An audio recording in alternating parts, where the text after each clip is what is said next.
places and are considered very conservative. Talk to last people. night or the night before? Everybody that I meet believes in a lot of the same things.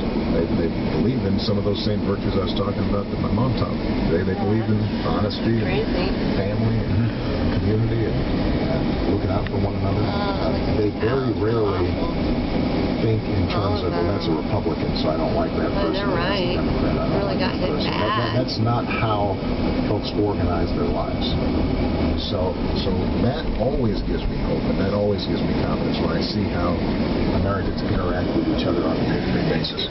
The problem is that there's this big gap between who we are as a people and how our politics expresses itself. And part of that has to do with gerrymandering and super PACs and lobbyists and a media that is so splintered now that we're not in a common conversation. And the fact that if you watch Fox News, you inhabit that looks like a tornado to me almost. World with different facts than if you read New York Times. Right, you can cherry pick your information to fit your ideology. And then and that becomes self-reinforcing. Right. And there's a profit both for politicians and for news outlets in simplifying and polarizing. And so all those things have combined to